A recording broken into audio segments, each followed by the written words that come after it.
Si na plateau on le baki yango que Fally Ipupa en année 2022 il devait même pas être nominé. J'avais dit surtout les clip à bana sur la bimisi so ici am sur et mérita qui n'a reconnaissance nominé mais mérita qui kozwa trophée na. Mais moi je me pose la question, j'avais posé cette question. Il y a des gens qui m'ont insulté, il y a des gens qui ont dit beaucoup de choses. Je dis, Fally il est nominé par rapport à quoi. Et puis moi je savais que non, à cause on a prité. C'était juste une formalité. Fally Ipupa, il y a beaucoup là tombe à Balman, mais il y a des styles de vêtements. Il y a plein de bêtés. Déjà il l'a pas pamba. Il a dit c'est qu'on soit trop fêté.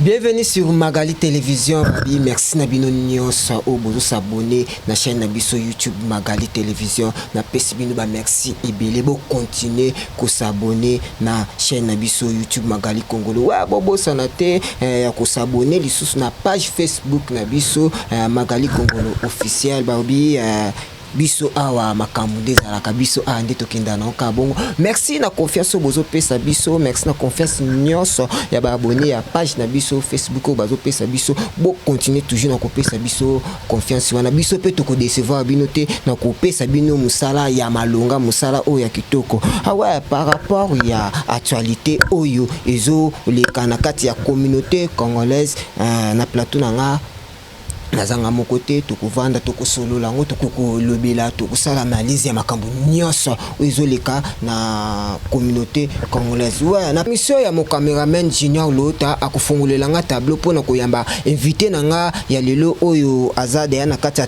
plateau nanga kombone Magali Congolo Black China. Bonjour Magali Congolo. Bonjour Christian Basola X Love. Bonjour na baboni nyonso ya chaîne YouTube Nabiso Magali Congolo Télévision. Merci beaucoup d'avoir abonné à la page Facebook Nabiso. Au bord Nabiso déjà tout à l'heure Magali Congolo officiel. Donc je suis très contente d'être encore ici sur ce plateau pour faire une analyse courte avec les gens que nous regardons. Magali Congolo tomoni libération provisoire ya Ferregola à Bini, mais ba faille na ye bazolo baka a changé entourage na ye. Siko bazo de la Ferregola asala nini na par rapport à likambango okoko lebani. Christian Basola, je remercie d'abord Batonio surtout Batala Rabiso. Je tiens à préciser premièrement que Magali Congolo Naza porte-parole à Ferregola à travers l'orchestre Ferregola. Pour dire la vérité aussi, je connais pas Ferregola, je n'ai pas aussi dans ça la comme ça, n'a pas besoin de faire particulièrement, mais ça la comme ça parce que les gens interprètent mal ce que je fais ces derniers temps par rapport à mes analyses et tout. Bateau peut avoir l'occasion avec beaucoup d'intention. Je vous remercie. Bateau va comprendre parce que bateau tout batal à bisonné bamaïli. Il y a des gens il y a des batamaïli, il y a des gens qui essayent de comprendre, il y a aussi des gens qui comprennent. Donc par là je dirais que je suis d'accord. Je suis d'accord, na bateau, entourage à Ferregola, ça doit être changé. Je suis sérieusement d'accord.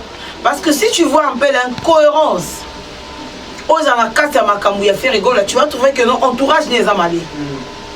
Ferregola, s'il était bien entouré, même na ko kanga o bakanga Ferregola banga bakanga iti. Et comme un niveau en comédie. Il y a aussi des parents au babé traba na bango bana ba poto Christian Basola, excusez-moi, na bonga mata bien na plateau na yo. Il y a aussi des gens au babé tapé bana na poto. Il y a aussi des gens mais sans qu'il y ait éducation de base c'est ça qui est déjà bien. Non entourage no baza pe ba yebi ba tout ba fa na Ferregola n'est pas résident française. Ferregola a résident congolais. Dans un parent de la français et la française. A Kendara Poto pour voir sa famille, pour faire sa musique et tout. Ce qu'on bateau dans l'entourage de Bazan à Poto, il devait bien conseiller Ferregola. Je pense que si comme on a un niveau bête moi en bata, je crois que Ferregola a solo qui peut na batunaye. A solo qui peut que non voilà il y a ça, ma pire bazar dans cet entourage. Ah non, il a le canapé pour les petits en bata coûter tout voilà. bazali bato c'est que non des arbres il faut le kobongisa na mwana pour se combiner école mon équipe moi genre et batikaki eka na ignorance pour dire que non parce que c'est faire rigoler la génie de nuance on doit rien dire alors que non bah c'est que na maman mais moi je dirais à faire rigoler je suis d'accord avec global musuna gladiateur non mususu ba fa ne mususu ba que non il doit changer un peu son entourage c'est-à-dire il faut on appelle la carte entourage et même je pense que même son frère Orligo l'avait dit ça son grand frère il avait dit notre petit frère doit changer avec maintenant que faire rigoler faut changer entourage bah bon qui fait rigoler si tu sais pas Christian c'est son entourage dans quatre entourage à faire rigoler il y a de mains noires qui sont là il y a des gens qui travaillent avec le camp adverse camp adverse c'est ça bateau va comprendre que moi camp adverse c'est ça concurrent en fait concurrent à pembeni bato musu baza na quatre entourage à faire rigoler solo là quand même na concurrent na ba solo ba ta groupe concurrent na ba pesa ka ba information là j'informe aux gens ba pesa quand même ba information à faire rigoler tu vois il y a aussi des choses à faire rigoler à semi une fois on m'a dit ça na yo ndima ngote mais na kondi bango après même si nga balobi Magali faire rigoler à semi la mba moko boye reste moi là taka et tout a ola tango quand même mais na quand entourage il y a ça rendre a benga adversaire na déjà bien parce que non des aboué la maman ben c'est leur maman pas déjà ça bon temps la bon za guerre que la maman me bimi so bien au monde en tout cas yes ko so mango da libo so la faire rigolo là tango bimini faire rigolo là style oh excusez moi je le faire rigolo là style il y a adversaire alors que ce n'est pas ça. C'est juste que l'on a quand il y a entourage à faire rigoler, il y a de mains noires. Là, quand il y a entourage à faire rigoler, il y a de gens, il y a de personnes qui ne l'aiment pas pour de vrai. Il y a des gens où on va ça qui m'a bé. Gloire à Dieu, mais je demanderai à faire rigoler à Papa Hervé. Aux ans à 4, il y a promotion à dynastie. Essaye un peu de te séparer avec quelques-unes. En plus de cela, je demanderai à faire rigoler encore. Au bimi prison, on a monté la hausse. On doit admettre que faire rigoler en 2020, 2021, en 2020-2019, faire rigoler à côté baisse ma casse. On doit l'admettre. Surtout on dit, maman, c'est que tu vas ligne évolution à faire rigoler. À quitter qui ma casse. Alors le col à Zongi, il est temps pour faire rigoler à préparer un concert à Minenaki, pour Zonga son notoriété. Pour préparer ma featuring à Malonga et là qu'on fait rigoler c'est un moment de te vendre. C'est ce qu'on attend de faire rigoler. Mais Magali Congolo, moi tu peux fan dans un peu la raison qui a changé équipe. Il y a un lobby. Moi je suis d'accord avec eux. Nous sommes d'accord dans ma fan. A changé équipe mon buba. S'il faut changer. Adèle nous quel est le problème et le faire rigoler. Il va rester faire rigoler. Pas mission comme a fallu pour pas yo et ça on orchestre mon belongo et le fallu pour pas. Mission qu'on fait rigoler, ça bolongo binonyo, ça bolongo les voix. Musicien quoi la poule guérisseur Watanabe Motona Tembe que je salue mon vieux. Français dit bah il y en a pas si on beauté. Toi tu penses que non? Héritier Watanabe ça bolongo binonyo c'est longo les voix et longo les voix. Faire prévenir bah ouais Ramson. Bah non bah que ouais aime baraté héritier ne bah aime baka. Mais héritier bah ça te ouais Ramson à demain ouais Ramson. Il peut changer toute son équipe. Bah secret au bazar d'ango bah ebi à faire rigoler je ne sais pas soi-disant mais je pense pas que bah secret les assos il y a grave ça il y a c'est juste de secret mineur en fait. Donc c'est un peu ça. Ah mais kako changer c'est le moment pour faire rigoler qui nous prépare des concerts live. La qui n'a pas bêti va concert à Mineni. Tout le monde a besoin de voir faire rigoler maintenant. Tout le monde. Donc aïe va profiter si vous voyez Belogne ensemble. Mais est-ce qu'on esprit à Kiliba, oh, ils ont battu na entourage à faire au moins que non, bon, les qui c'est comme paiement na yo, Kobimate, Vananano, Jésus, Bivananano, ma moine les quartiers, dans moment faire un mouton vanati. Il faut attaquer les missions dans la plateau miné, mais il faut attaquer les missions dans la presse congolaise, faire rigoler, sur la zone qui, il faut le cabet tabac concert, dans la Paris, il faut à livrer bah showcase. C'est comme ça qu'un artiste doit évoluer. Alors si ces fans jugent bon que notre entourage ils ont bien été, c'est vrai entourage à faire rigoler. Mais je donnerai aussi un conseil dans mon affaire rigoler que non, son père reste son père. On ne doit pas mélanger les choses. Son père reste son père. Peu importe le problème. vous devez savoir à gérer vos problèmes en famille. Moi, je salue aujourd'hui les enfants de Fally Ipupa, quand même, Keina Ipupa et Kelia. Je salue ces enfants-là. C'est-à-dire que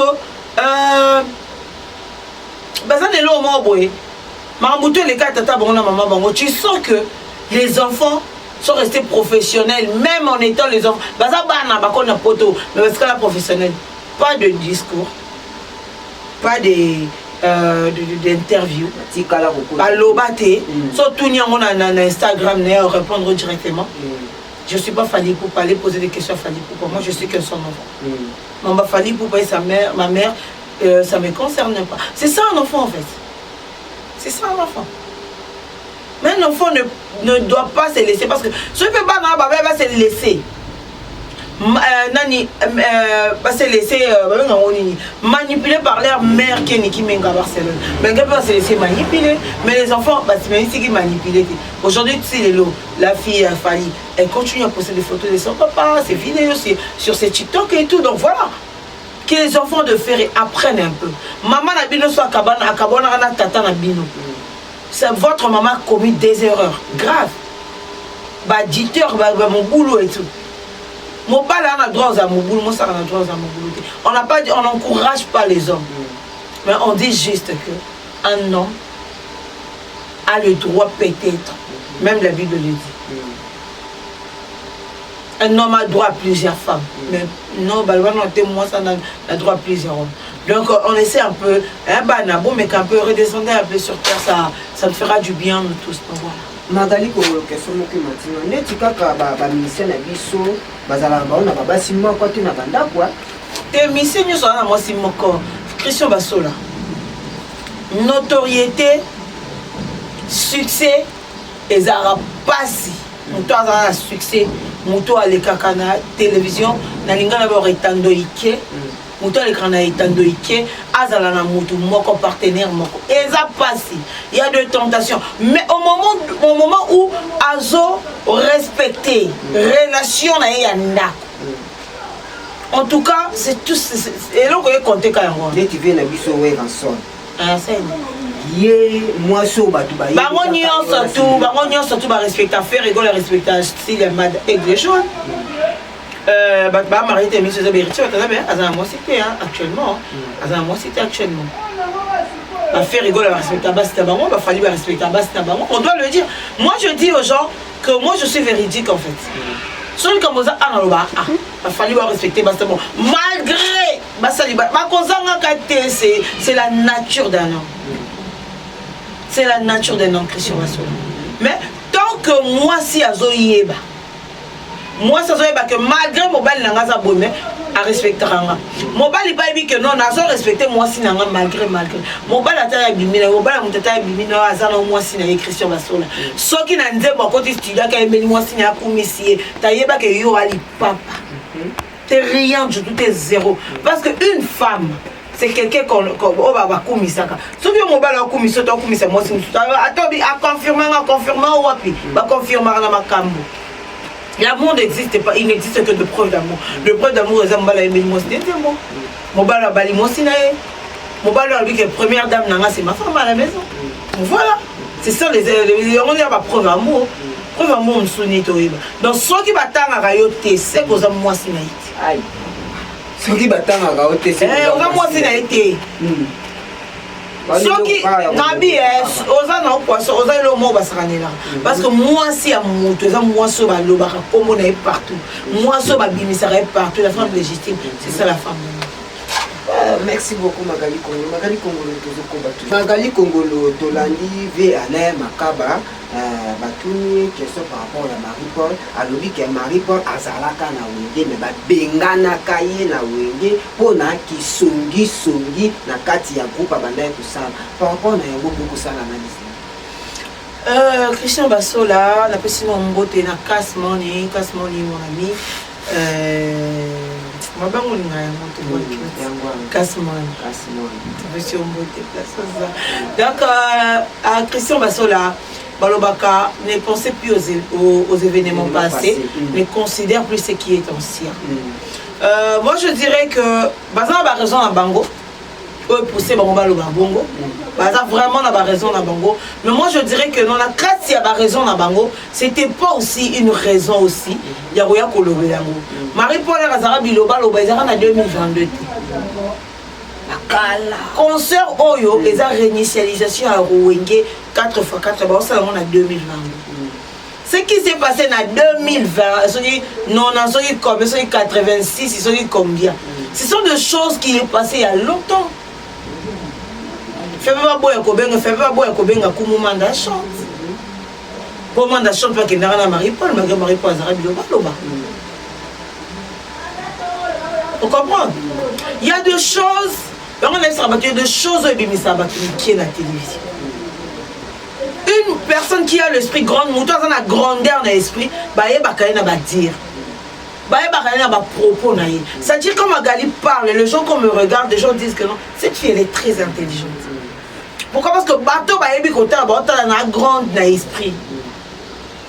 Mais côté où on a notre fille Alain Makaba, je dis que non, il n'était pas avec une grande esprit. Il ne fallait pas qu'il y ait un propos à la bombe. Marie-Paul avec un moutazé na katia groupe. Le gens sur lesquels un groupe, il ne mérite pas voir Robert Amasso. Là, c'est créer de polémiques à deux balles parce que Marie-Paul aussi va se dire moi aussi je vais trouver une émission, je vais passer et comme encore la guerre, à l'obin à l'Emakaba, alors que ce n'est même pas, c'était même pas le moment de dire tout ça. Vous devez peut-être croire que Luca, moi réseau mon banal. Pourquoi vous savez que non, le vieux Marie-Paul n'avait pas le temps. Alors quand on attend, tu penses à la jour à l'étranger. Pour créer le roman, juste quand on dit ça minone. Mais on voit que non, ça qui ceux qui disent loba et c'est que tout ça à l'écart, on a besoin de Tolongola et tout. Donc déjà, c'est minimiser l'autre. C'est minimiser l'autre. Alors que dans le moment où on va préparer le concert à Mounene Boy, c'était même pas important. Il y a un dit solo à la c'était pas important. C'était pas aussi le moment. Il devait s'éteindre, dire que non, voilà, ils ont un bon motif. Mais, bah, il y a raison à Bango, parce que le roi Pelé Marie-Paul aussi, à ça, moi, avant moi, je suis un bon dire, moi, je suis abandonné. Le roi bon dire, je suis abandonné, moi, je suis abandonné. Mais cela ne veut pas dire qu'il fallait pas humilier présence et absence d'un concert pour dire que notre bengi était. Tu as invité, était pour l'ango. Non, c'était pas important. Moi, je trouve que c'était pas important. L'important, c'est qu'on crée. On des ans, on va créer les rubriques. Mais on va peut-être déjà, il devait créer une rubrique, comme quoi dire, tu as raison, moi, que ma présence à Marie-Paul, que voilà, avec le baloba et tout, c'est un peu minimiser l'autre, il ne méritait pas ça. Makambo, les cas, quand on a quelques. Et ça m'a emballé, en 2022. Vous avez réinitialisation Wenge 2022. Alors vous devez créer quelque chose d'autre. Je dirais à Vieux Alain Makaba, c'est quelqu'un de très grand dans l'esprit, mais il y a de certaines choses qui est en esprit. C'est-à-dire, comme tu as vu, est-ce qu'il y a encore le bassin à réfléchir? Donc c'est un peu. Moi j'attendais mieux. Moi, franchement, quand je regardais l'émission avec le vieux Papi Mboma, je m'attendais à mieux. La question là, ça venait le mot, ma casse, il est bien. Mais quand, par rapport à la réponse, en tout cas, j'étais déçue en fait. Je dis non, il ne fallait pas. Ok, Magali Congo, tu as toujours quand Christine, est-ce que que non, bêtise et belé, ce qui polémique et mata, la musique congolaise, ma casse, que musique et moment qui quitte en soi, et ça pour la réponse. Ça dit que la case soit le bibon au monnaie grand. Soit répond, tu n'as pas fabriqué, il y a bien été. Il y a quand on monnaie minenne, à quoi ici polémique, à bonne musique. Alors la musique congolaise n'a pas besoin de ça. La musique congolaise a besoin de reconnaître les valeurs de l'autre pour marcher en union, pour bien travailler, pour donner le meilleur de toi et pour faire évoluer la musique congolaise. Tu vois, moi je m'attendais à mieux en 2022, je me disais. On va explorer, on va faire rigoler la qui d'abord on dit pour tout business. On va 365 jours. On va laisser ma famille. Pourquoi je me disais, moi je me voyais en 2022 que la musique congolaise était qu'elle est Grammy ou mais après voilà. Donc tout ça est un peu beaucoup sa musique congolaise. C'est mieux pour nous tous. Magali Congo, tu as toujours quand la question est quand tu moni kofinga. Kofi na clan wenge nini toujours na Sankara nini toujours démarrer conflit problème sous nini conflit na clan wenge bato fo bayeba ke nalinga levé quadra mingi parce que aza légende babengaka légende aza mpe légende aza légende aza légende le légende ya musique congolaise et puis moto akota biso na polémique na bêtise trop na kati ya musique congolaise c'est Koffi Olomide. Koffi Olomide l'un de personnes atumbolaka bato makasi na vie moto azala matumboli na musique congolaise koleka Koffi Olomide atikala ozalaka existante donc mieux que Koffi Olomide na matumboli atikala ozalaka existante. Pourquoi? Parce que Koffi Olomide amema biso ya bando bete musique bien mais akosa baninga na kati ya distraction. Alors moi je demanderais à Sankara Weronson na ouda côté Wera moi je dirais que Wera ama kasi na kara Wera ko bomu na kara nesa nzambe pesa na kara ya Weronson na maître Gibbs. Wow. Aujourd'hui je commence à dire je te dis je dis vraiment ba bato na senga na prière na nzambe pesa na kara maître Gibbs pesa na kara Wera Wera za l'un de musiciens za au finga ya répondre té. Oh on dirait que tout ça peut exister on dirait que mamolo banako et commenter mais amona maître Gims na ba maître Gims na ba poto wana na ba France wana eza ba musicien français c'est-à-dire ba fingi on se dit que bazo provoquer tina niveau ba toucher na moi si pas loba mais au moins la caramo baza nango eza ba karaba to bana ba level mosusu. Donc moi je dirais vieux quadra côté biso sur la distraction bando tabisoti laisse la musique congolaise évoluer yo bando beta ba chacho ba rumba bien mais so beti chacho boke mninga jeto po mninga lia yemba à côté de distraction ayemba te ya répondre na nzembo yebi manzembo buzo ba yo ba mona ko level. C'est ça la politique de Koffi Olomide. Alors moi je demanderai à Koffi Olomide on n'a plus besoin de ça. Tout ce que nous ba tout ce que nous ba polémique to yemba nan nzembo ndi. C'est comme ça, ça contre un concert, il y a Ataza contre. Et Wenge musique à 4x4, ça a un succès. Kofi Bando yem, est-ce qu'on doit yoka? Yoka si marambo yo ça si qu'on est un bon concert on. Toyo kati si koyo, fallait pour pas concert ils a confirmé soi-disant les 30 nafiki. Yoka si concert a fallu n'engo betande mutelo le concert à Wenge. Non, les événements. Et bah ouais, ça succès dans 4x4 pour faire le milieu il était là mais ça l'a succès quoi banana à l'époque. Donc on doit respecter les gars qui ont vécu. Pour faire le c'est une légende de la musique congolaise mais dans la légende dans la Bouzoba c'est une légende ou à quoi ça Bouzoba plus dans la musique congolaise on ne doit pas l'oublier mais c'est quelqu'un que j'aime beaucoup c'est un vieux que j'aime beaucoup mais pour dire des vérités je n'ai pas besoin de mettre des gants ou bien dans un je le dis donc toute cette distraction on n'a pas besoin de ça. Makamunyo surtout na mboko zo marché bien. Moi pilipil moko ya mukie ezaki na 100 francs, ezaki na 50 francs, mais moi pilipil yo comme 200 francs. Nous sommes ici à 1000 francs, 5 moi pilipil. Sinon dit pourquoi 100 francs coûte l'eau. Lipa ya 200 francs ils la souté comme ka lipa 300 500. Makambo etambola bien. Makambo zo tambola bien. Oui la 500 francs ça so oui les 500 francs c'est le 4 ça oui. Mais là où les 500 comme dit nzanza tomate puis va tondi ça farine les omat nion ce omat pourquoi qu'on les aussi mbaté colia to ko kasoti mieux vaut tout c'est basé quand à la musique parce que tout peut ça fait chance la musique ce qu'on m'a dit na musique yo ekobeta na l'écran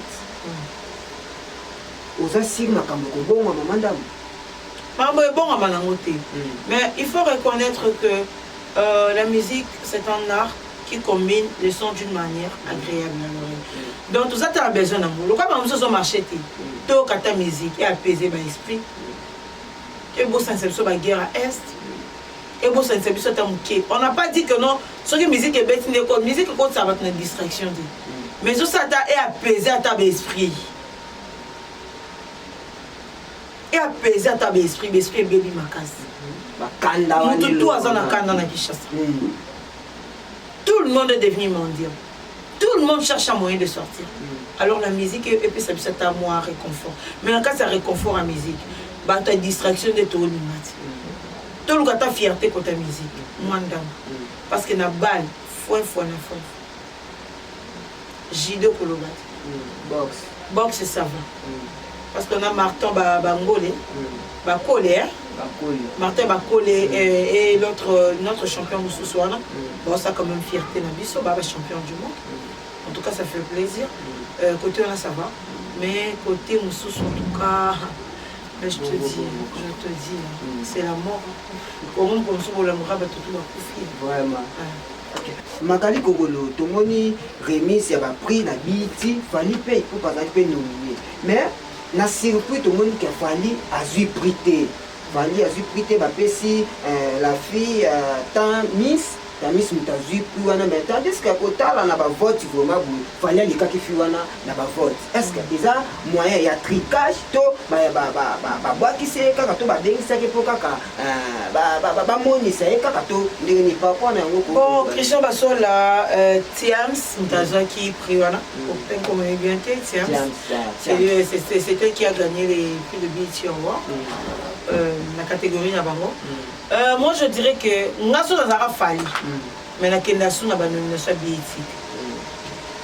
Il n'a pas aussi besoin d'être là tout le monde. Il n'a aussi pas besoin d'être là. C'est une grande star, Asa star à Mounene. Il n'a pas besoin d'être toujours là.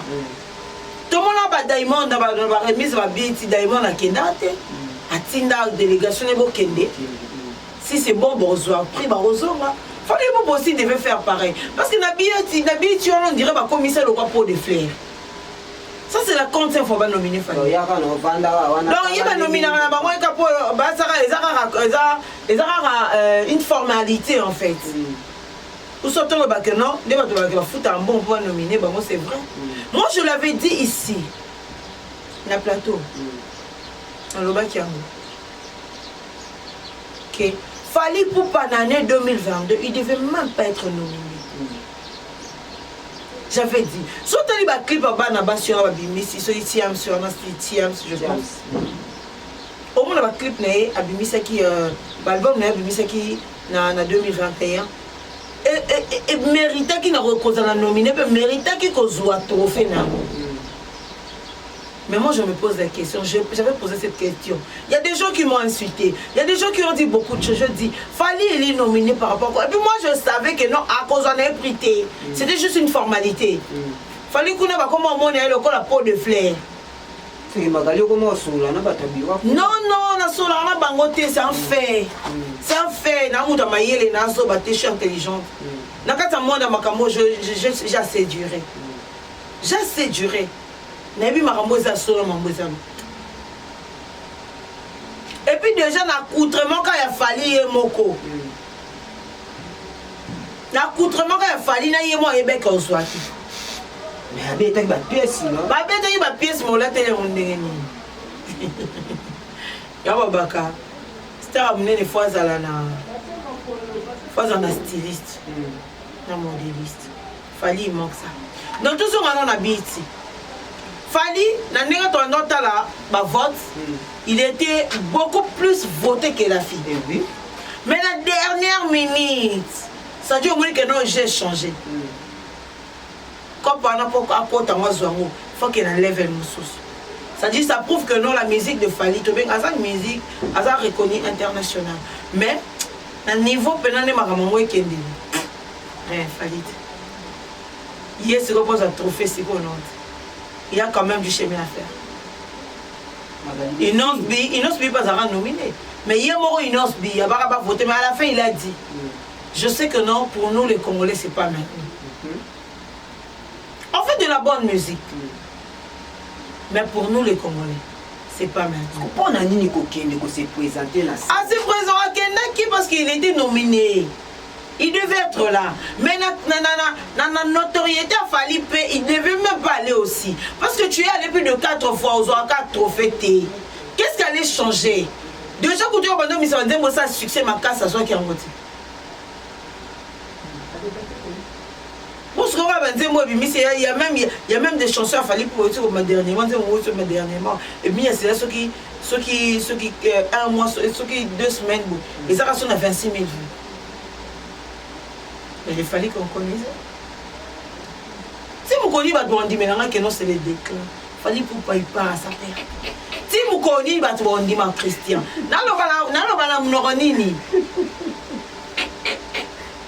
Donc laissez-moi dire aux gens que même Fally Ipupa savait que non, mais le quoi il fallait, il adore la caméra, il adore le photo. Azara déjà Azara rêve à Fally. Ba nominé na ba BT, ba nominé na ba red carpet, ba tapis rouge et tout, Azara ba rêve na yi. Akende yango et tout, ba Allemagne toi akende. Oui, c'était ses rêves. Yango ko ka ozangi saté. Mais sans avoir un mutu, moi ça peut na conseiller en musique na epende Azara. Parce que ba bien. Toi, tout open avier. OK été. Sinon on t'a soulé Kauka Kin. Qui représenté. Il dit Badiata. Eh, tu dis Badiata au Kokaté. Mais ça, on va la première fan. Ma Kokaté. Voilà, on va la vie à Yasser Nanga, et puis c'est mon beauté. Mais ça n'a pas fallu de remonter ma place. Après aussi, la famille qui est mais Magali Congolais, moi, quelque part, et ça peut Sonia Congolais. Ça, la Sonia Congolais, il faut ça, la Sonia Congolais. N'est-ce que rien ne marche? Moi, qui est bien, tu vas trouver un coup, il faut que je trouve quand on a le qui va te donner? Déjà pour ça, la musique, on te dernier, mais si qui va te donner? Voilà. On va analyser par rapport à ça. Il y a mon fallait bien qu'on ait trouvé des tas d'autres qui n'avaient pas besoin. Il y avait ici un billet, il y a des bien, avec prise en charge. Il y a prise en charge. Moi, il y a un billet. Et mon bavard, c'était un billet. Combien ça coûte? On a un grand. Tu es à ça, mon nez, yo. Yo, on va gagner les artistes qui sont venus. Ah, ma grand-prêtre Jésus va vendre. Ma grand-prêtre, yo ça va faire. Il va grand-prêtre, il y a ma grand-prêtre. Ma grand-prêtresse sera Beyoncé Bazaki. Et tu vas au bout de la on va arriver. On est sur la bonne voie. On est sur, ce qui est sûr, on est sur la bonne voie. Mais ta communauté. Déjà, tu commis déjà. Parce que je pense que tu commis déjà, excusez-moi par là. Na Congolais wa uta na kin to communauté. Mais ba mettre games ba dajou, ba ya ba sauter ba niveau. Ouais, si c'est pas deuxième dan, ceinture noire. On t'a les gars mettre games, ceinture noire on t'a les gars. Seul musicien congolais et de nationalité d'origine, on a jet privé ka yena leki. Yemo karasko yebisa. Mais tu yoka pe fali asomba te. T'es raté. Nous autres, on passe jet privé. C'est une blague. Tu sais, jet privé, entretien jet privé. Ils ont rapparané.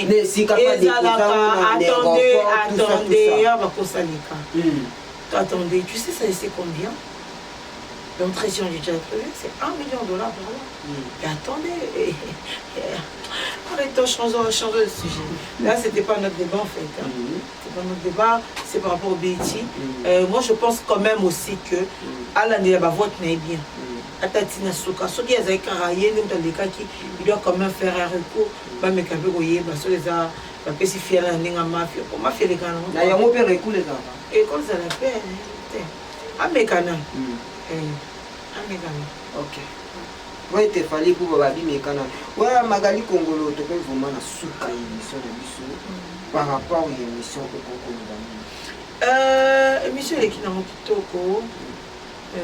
Émission de Kinamo Kitoko, mais je dirais, c'est un conseil. Il fallait pas. Il y a beaucoup là, tombe à Balman, mais il y a des styles de vêtements. Il y a plein de BT. Déjà, il a pas Pamba. Il a dit c'est. Trophée les warriors.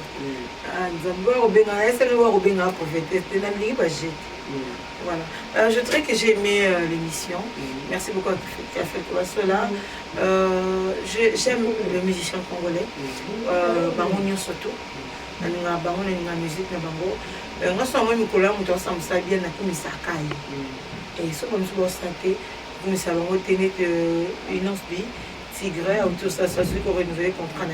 Je félicite je félicite Héritier Watana de Gogan jusqu'à aujourd'hui, jusqu'à maintenant. Je dis qu'il y a album Ebé qui n'a mis bail. Et c'est Héritier Watana, c'est un fait rigolo. On doit se le dire. Je le dis et je le dis. Je salue ces gens-là, la spécialité de musicien surtout à Congo. Babi événement le 30 juin, tous en maté, surtout. kolongo na stade de martyr tokende koyoka bamololo banini bangoni bapétagone donc voilà tokende koyoka ndokana nyonso tozalaka te rebetaka toka baamitié toke vivre en haut encore je dis un grand merci à Junior Lota, je dis un grand merci à Kasmani, notre ami Fanny Amba, bas solide. J'en veux à mon compte, Junior Diasso, problème qui est dimanche comme que les amis en bas, je te salue, donc on est de cœur, on est une famille. Donc voilà, merci beaucoup. Merci beaucoup à toi Magali Kongolo Maki, invitation de Bissou et Rio. Merci vraiment. Ah ouais, merci à toi encore Junior Babi Kasmani, mon ami.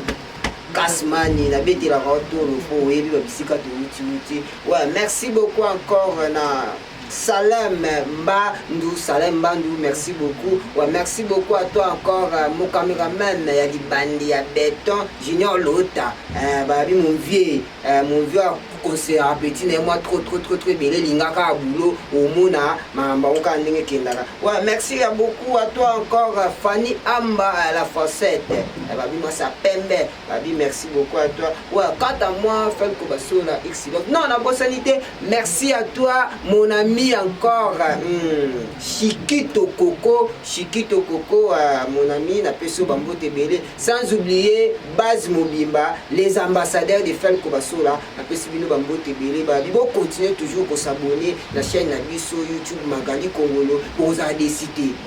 Bon message mingi na Fel Kobasola wana azawana babilo ka bien beaucoup kaka et pas Fel Kobasola excellent les mannequins de la presse congolaise. Quant à moi je vous dis bye bye.